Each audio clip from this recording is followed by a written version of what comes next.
everybody. My name is Andrew Moody and I'm the editorial director of the Gospel Coalition Australia website. And today it's my great pleasure to spend a bit of time talking to Steve McAlpine about his soon-to-be-released book, Being the Bad Guys, How to Live for Jesus in a World That Says You Shouldn't. Steve is a highly regarded Christian blogger and social commentator, and sometimes, I'm very happy to say, also writes things for TGCA Australia too. As well as that, he was up until recently a lead pastor at Providence Church Midlands in Perth.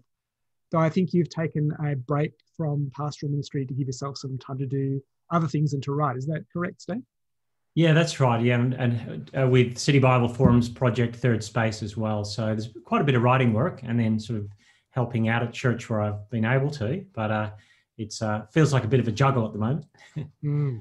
Especially with these strange COVID times, no doubt. Yes, indeed. Well, Steve, let's talk about your book. You begin with a bit of a wake-up call. You say that Christianity used to define what was normal in Western society.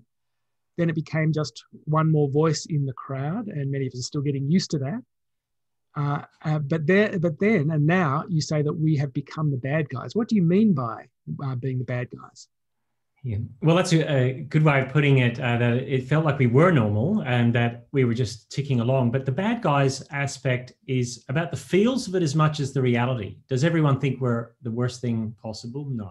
But the discombobulation that comes from realizing that the frameworks of thinking around issues of ethics in the public square, what life is about, human flourishing, that we hold to, are increasingly seen as not simply an option in the cultural framework, something we can co-opt into building a better society, but problematic in that rebuild or that reboot of a society, which seems to be something that late modern Western progressive values are pushing towards. How can we rebuild a society and slough off all of the detritus, the stuff that's unhelpful? And suddenly we've found ourselves in the unhelpful basket, I think.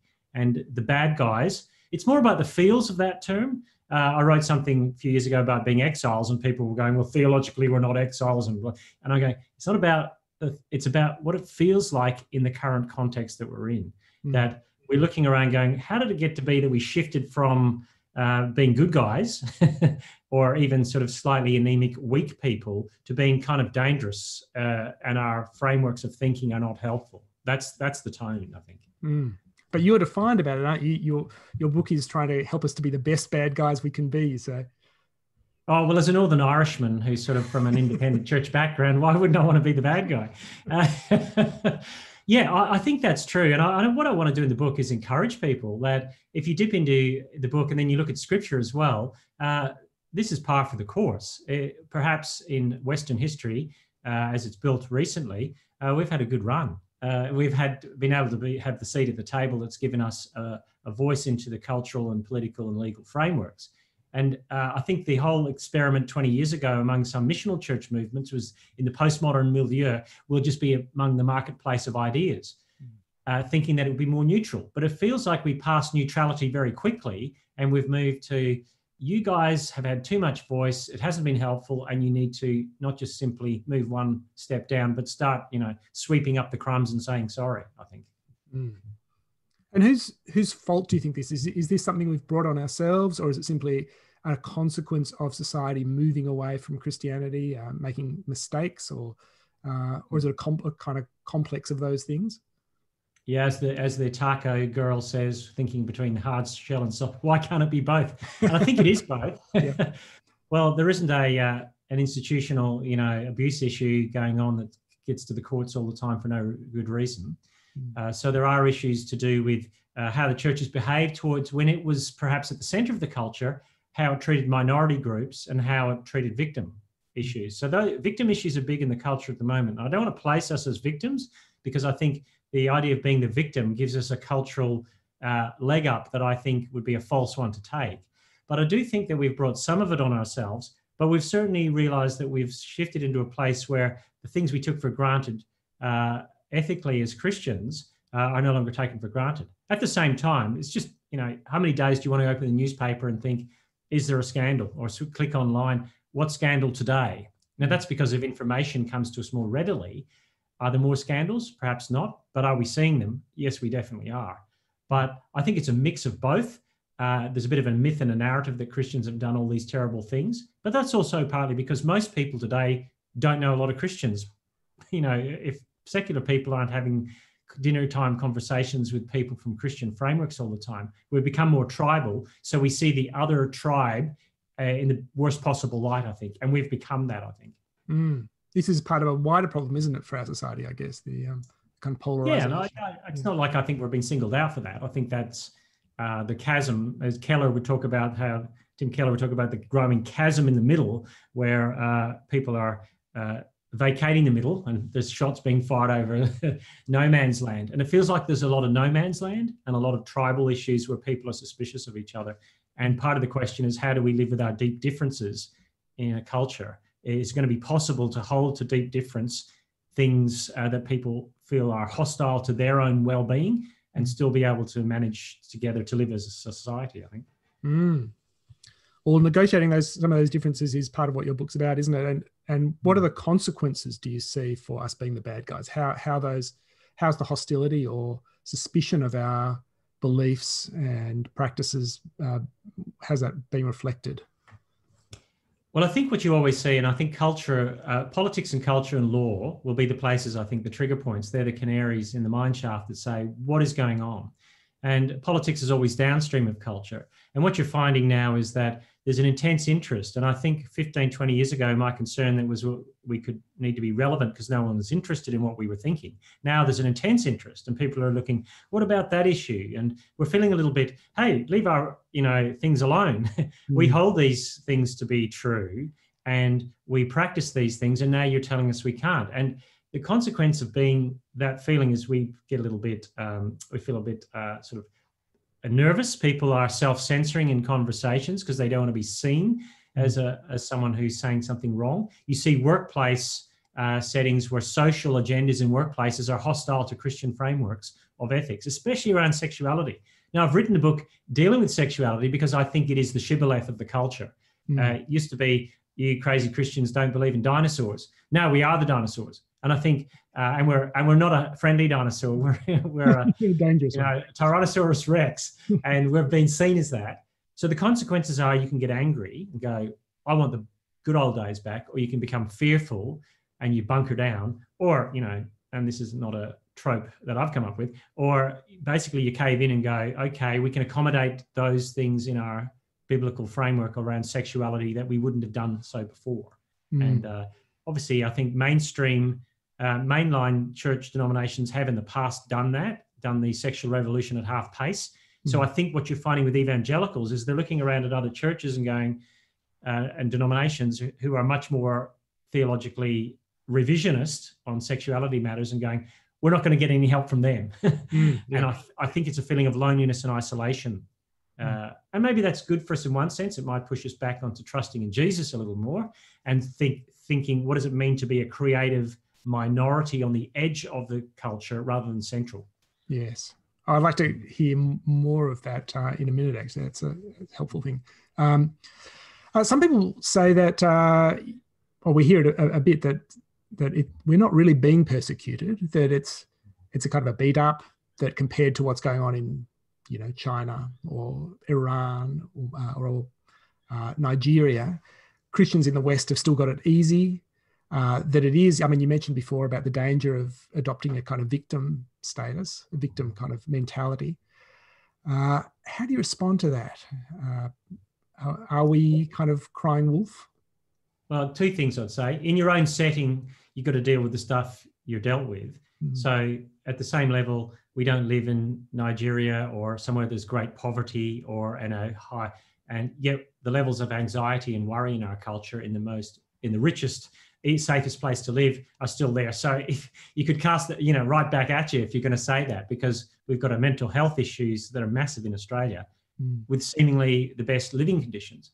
So it's where you live, you've got to deal with what you've got. The persecution issues is interesting. Okay, so we haven't had our, the extreme of things, but I wouldn't go to the doctor and say, I've got a pain in my appendix. And he goes, don't worry about that. The guy next door is getting his leg cut off. You don't do that.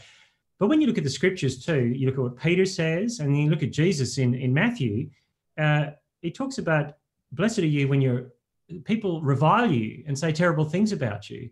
And you'd have to say that that constant reviling and marginalization and hostility is a thing. It is a thing in our culture. And that's what 1 Peter and what Jesus speak about when they speak about persecution in a much more uncivilized, so to speak, society than what we were dealing with, the Roman world. They still thought that marginalization and scorn for the sake of the gospel by the wider community had something to do with persecution. Because Jesus flips it in his Beatitudes, blessed are you, because that's an eschatological understanding of persecution, I think.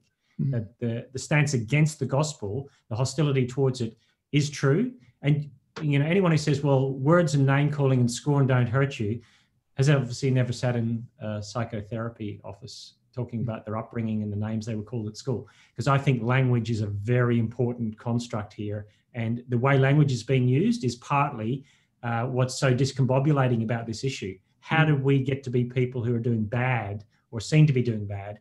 And I think that's a big issue when it comes to persecution. Whether we're getting killed or not isn't the issue at this stage. Yeah. So if it is a form of persecution, or at least the beginning of persecution, what are the theological implications or perspectives that you want us to bear in mind to ward off that kind of victim mentality? Anyone who wants to live a faithful life in Christ Jesus will suffer persecution. So it gets to your desire. Do you want to live a faithful life in Christ Jesus? And I think the encouraging thing for me as you look back at scripture, and obviously I'll pick up Daniel and Babylon issues as well. There's an eschatological take on this, that Daniel, when he goes up in Daniel 6 to pray, knowing that he's been told, the only thing they can get against him is something about his God. That's what the officials in Daniel want to bring him down on. And he prays to a rubble heap in Jerusalem where he thinks his hope is focused while he's living in the most magnificent city in the world. And you go, there's an eschatological understanding to suffering that says, suffer now, glory later, that I think Christians need to recover.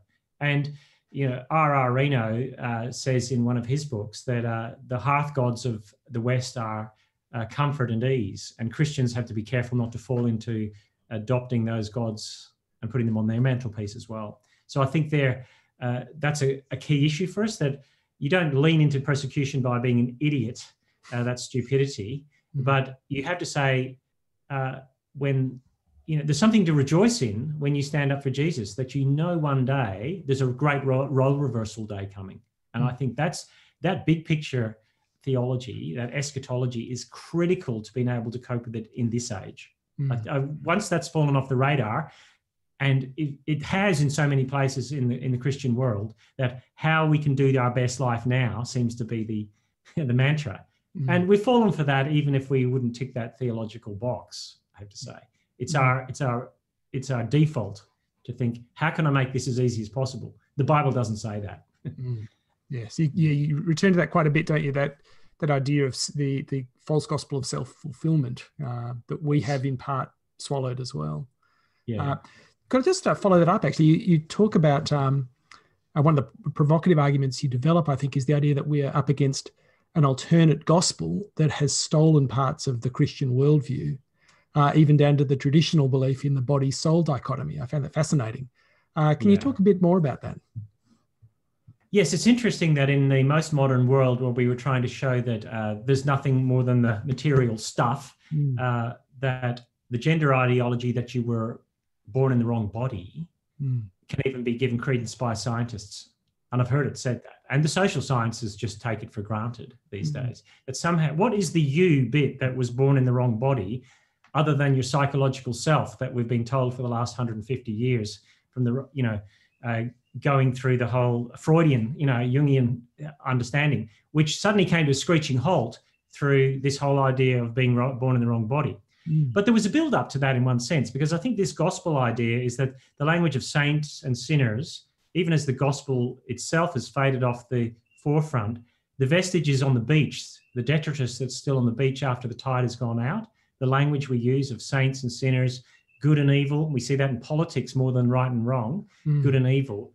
And who are the high priests of our culture these days? Where do you go for absolution?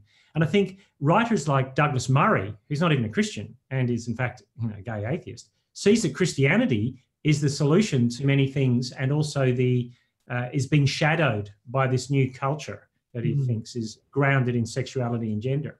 And why the issue of sexuality and gender is such a gospel issue, in my sense, that the language around it is so about liberation. Once I was blind, but now I see. It's the flip side of liberty. Has to do with the idea of the authentic self, that the search for the deepest identity you have is found in your gender and sexuality. And that's, for Christians who say our deepest identity is in Christ, and those other identities have importance, but they're not our deepest identity, that becomes the gospel. And I think that's why the issue is so hot as a topic, that when we came to the same-sex marriage debate in 2017, for example, we thought, we can go in and say, well, we love you, but we just don't think that that's marriage. And that was touching on a religious sore point. It wasn't just as I would say, if the transcendent world is sort of second floor furniture and the material world is sort of first floor furniture, all that transcendent stuff had mingled with all of that material stuff. And we had a category error going on. We were saying, that's not important stuff. They're going, it's the depth of my identity and it's my understanding of what human flourishing needs to look like. And you're trampling all over it. And we were going, we looked like rabbits in the headlights on that one, I thought. It's almost like a blasphemy issue. Oh, it is. And that's the blasphemy laws of today. The great irony is politics is actually pushing those things as well. Law and politics. How do we get around the things you are not allowed to say, perhaps even around your kitchen table? How do we get to that stage where those things are blasphemous? And I think Christians, the everyday Christian getting up to go to work, isn't thinking necessarily about how do I do evangelism in the workplace today. They're saying, how can I not get my head cut off if it's Wear It Purple Day? How do I chuck a sickie? Yeah. One of the kind of, when you described the preaching of this alternate gospel, it reminded me a bit of a kind of reverse Francis Schaeffer. Francis Schaeffer used to deconstruct these alternative worldviews and then say, Christianity is what you need.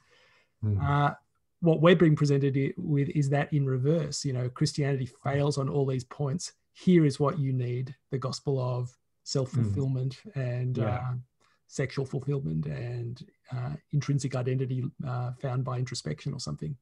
And look, the thing with that is, if you've got enough money and time and social network, it works.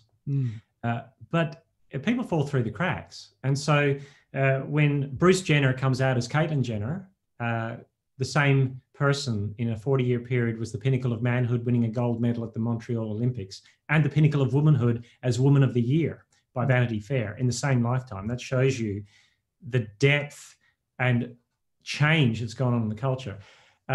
When Caitlyn Jenner was presented to the world, there was a lot of fanfare, but there's also a lot of questions. Well, this guy's a multimillionaire and he can do what he likes and he can shape his life the way he wishes to. But that's not true of everyone. And so I think the crack in the story is that you need a lot of time, money, energy, political and legal frameworks to hold this tree up, because the cold winds of reality will blow it over.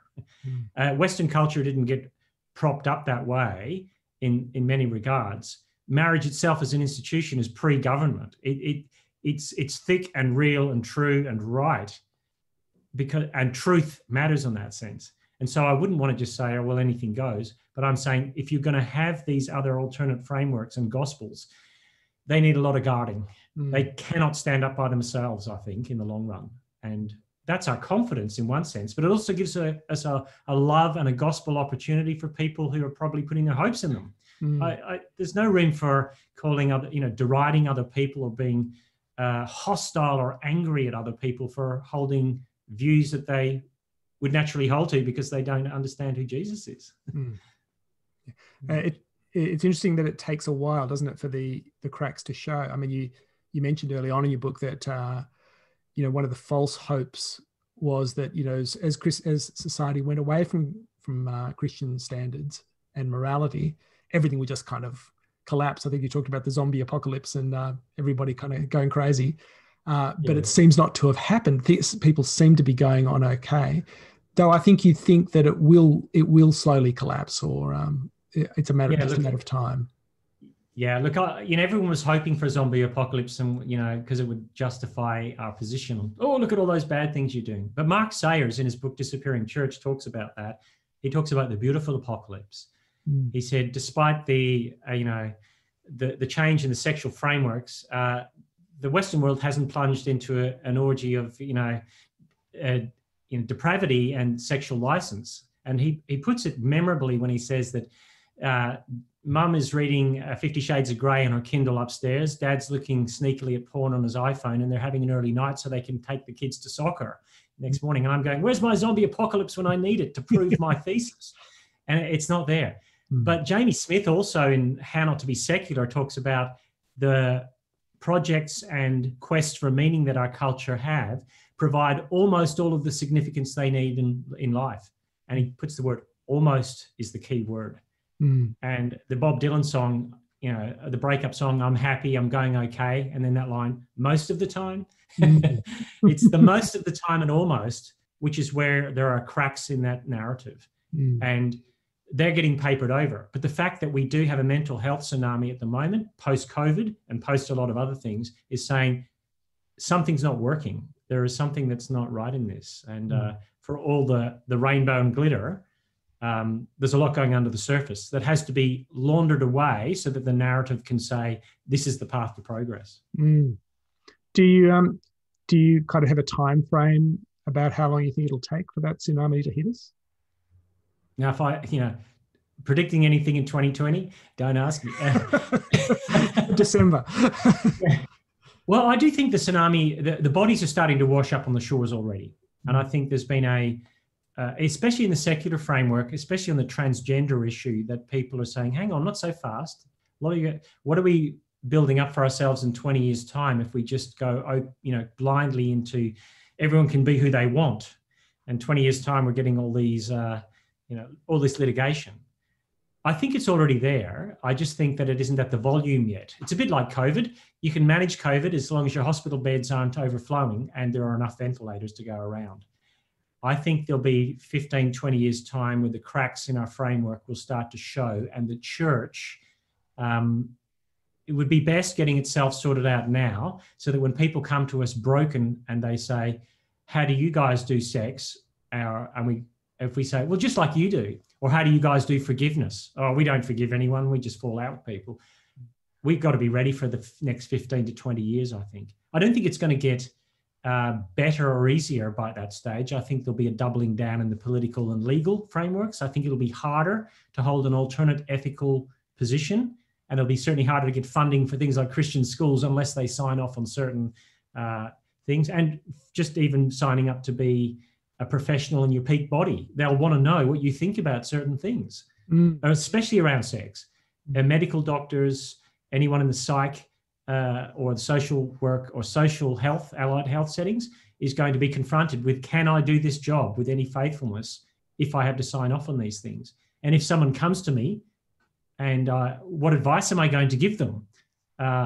If they say, if I give them some advice that they go back later and say that was a hostile reading of my sexuality, I could be struck off the register just like that. So those things are complex, I think. They are. It was one of the things that, one of the questions I had about the Benedict option was, the idea that we might be able to construct parallel institutions, but would we be able to construct parallel institutions if the state is so hostile to Christian standards and morality that might inform those institutions?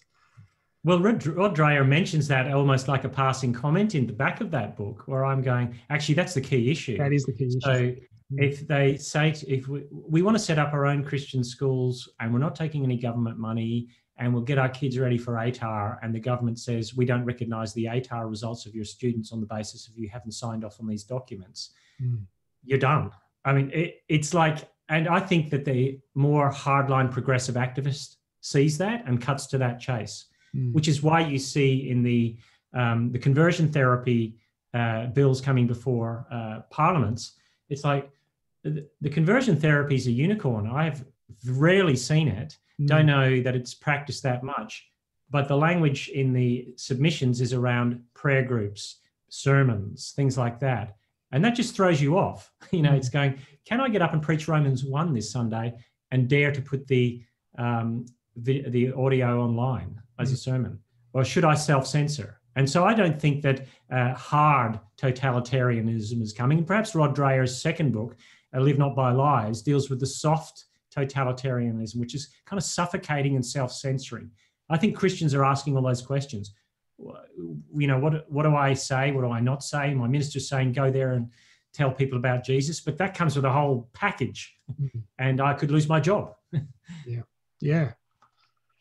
Wow. Well, let's have a look at some of your proposals or possible solutions or ways forward. Yeah. The impression I get as I read your book is that it's got a lot to do with Christians and Christian communities living consistently Christian lives or radically Christian lives. Is that a kind of fair assessment? Yeah, I came up with that by myself. Because it feels like that's what the Bible has been saying for 2,000 years. And even reading Titus this morning, when I'm looking at what Crete is like and what they're called to be like as godly people. And then I think about the election that we've just had in the US. We've all owned it, even though we haven't all had to vote in it, because it's, the bellwether place for where these things are going, I think. There's certainly something about a humility that perhaps Christian groups have overreached and tried to be, radical difference in the community and making big change, when really, if you just lived a quietish, godly life of humility where you served people, you worked your job well, and you were, as Eric Friedman says, a non-anxious presence in your workplace, those things are going to have huge capital in the coming years. Because as we also know, mediating institutions in our culture are breaking down. Robert Putnam's book, Bowling Alone, where community groups are struggling to find anyone to fill positions. It's not just churches that can't find volunteers because everyone's ungodly. It's no one is finding people to fill positions in community organizations. And if you have good mediating institutions like churches in communities which are lacking them, I think that makes a huge difference. I run with a whole bunch of people, Christian and not Christian, and one of them, who's not a Christian, she said to me, I envy you church communities because I'm a migrant. She and her husband are from Ireland, and we don't have any family here. And I look at you church people, and you've got this extended family. I thought, well, you can join. It's like she is actually envious of that because she sees something, despite all the press, despite all the newspapers, she knows Christians, and she sees how they are, and she sees that they would invite her into their communities, not on the basis of her ticking the right boxes, but because they love her and they want to help her. I think that's critical, that Christian community can be that in a place where mediating institutions are struggling. Are we up to the challenge as churches at the moment? Are you encouraged by the kind of shape of churches around the place at the moment? Yes and no. I guess, are we ever encouraged by what we look at? When you read Paul writing to the Corinthians, he doesn't start, dear scumbags, he calls them to who God, he calls them what God has called them and calls them to it. And I'd have to say that when you're in the church community, you're looking at all the faults in it. If you really want to see people tearing each other apart, go to a footy club where there's a battle to decide who's going to be club president, or go to politics, because I think Christians can do it well. And when they do it wrong, there's a place of forgiveness and reconciliation and restoration and repentance. Well, there should be. We've got those tools in the shed. We need to avail ourselves of them, because one of the things Douglas Murray says in his book, The Madness of Crowds, is that there is no place in our culture for reconciliation and repentance and forgiveness. We don't know who could offer it or what it would look like if they did. And he recognizes Christianity has something palpably different at its core, which makes it a safe place if you get something wrong. Well, it should. And that's where I'm going to say it should. And we've seen a lot of scandals in churches recently, and perhaps God is sort of putting the refining fire across us to sort some stuff out. And I think our good friend Rory Shiner has written some great stuff on this and saying that the next 15 to 20 years are the time to double down on good discipleship. We won't get our kids through this because it's going to be harder for them, and they'll have the same resources with a evangelical light program of chubby bunnies.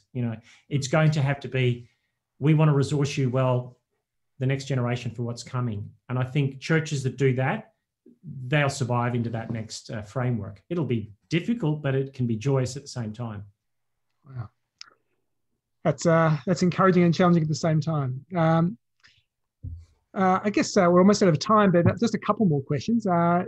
This book was written, I guess, largely before the COVID advent.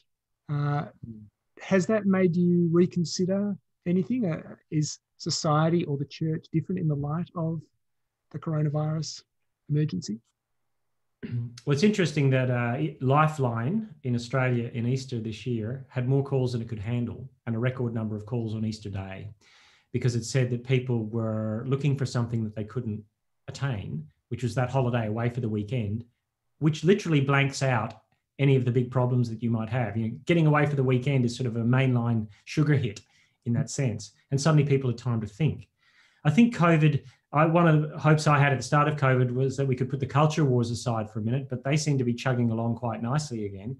And I think COVID will both tear at the fabric further, but also highlight that those groups and people that can be that non-anxious presence in a culture will be attractive to people.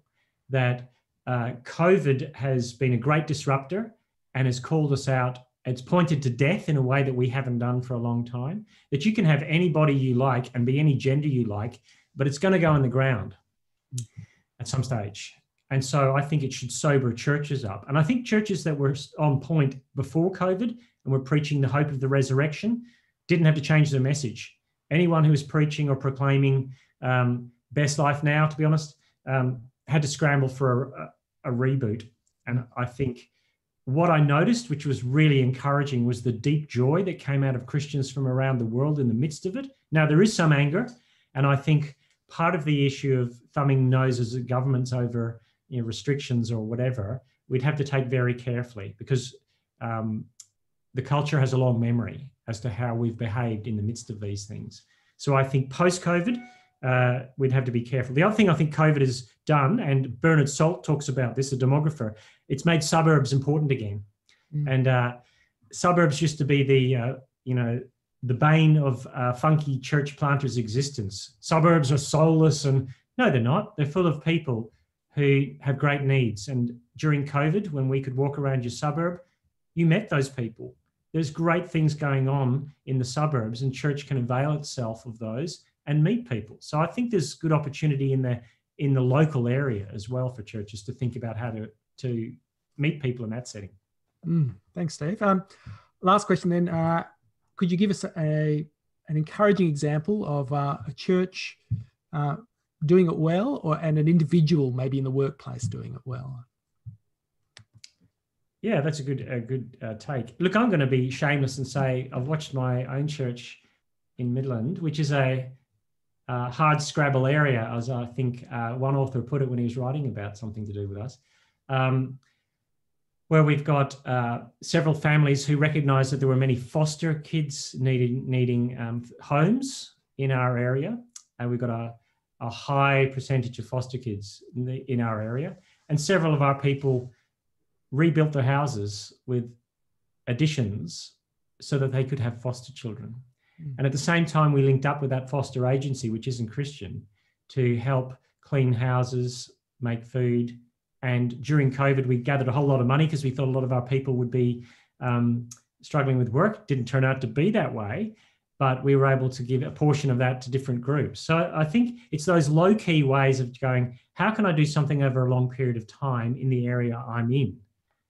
Almost like a craft. We're so busy doing 53 different things everywhere that I think there'll be a return to craft, as in like long-term looking at one issue, staying in one area and doing one thing. So I think that's encouraged me as I look at our church for all of its things that it's dealing with. I think in the workplace, I think those are the places where I've, listening to someone who it cost him to say in his workplace, we need to be very careful how we push hard, radical sexual agendas onto Indigenous communities because they're much more conservative and etc. And that cost him. He was shifted sideways for that role. But it created a conversation because he was asking a question out of love for a community that is often overlooked in Australia or is patronised. And I think that for me was a brave move. It was a bit of a Daniel moment. And I think you look for those Daniel moments. Where is someone going, you know what? I wanted to be that the only thing that someone could have against me in my workplace is around the issue of my God, not my slackness, not my, ladder climbing desires or whatever, but that. And I think when I see those things, I go, God is working among people and he can speak to people through those situations who may never darken the door of a church for the next 5 years. And I think that's an encouragement. Yeah, those are great encouragements. Thanks, Dave. Well, we'll leave it there, I think. When's your book coming out and how can people get hold of it? Yeah, it's thegoodbookcompany.com.au or .co.uk or .com. So the US, UK and Australian versions of the Good Book Company. It'll be out on the 1st of February. Good timing, I think, for our friends in the US, because I think the dust will have settled. I'm hoping the dust will have settled a little bit over there. And so that's where it's available. And you can pre-order it. And we're hoping to get some guides to reading it out there as well. So more of like a study guide for what you can do with it. So I think it's got good opportunity to buy in bulk. That's not just promoting my book, but it's short enough to be able to sit and read in a couple of, weeks reading groups, and then accessible enough, I think, to talk about in group settings. Yeah, that's terrific. Yeah, I found it encouraging when I was reading it, and I was appreciative of the short length of it too. So I'm looking forward to coming out. Yeah. Thanks very much for speaking to us today, Steve. Yeah, thanks so much, Andrew. Good to see you.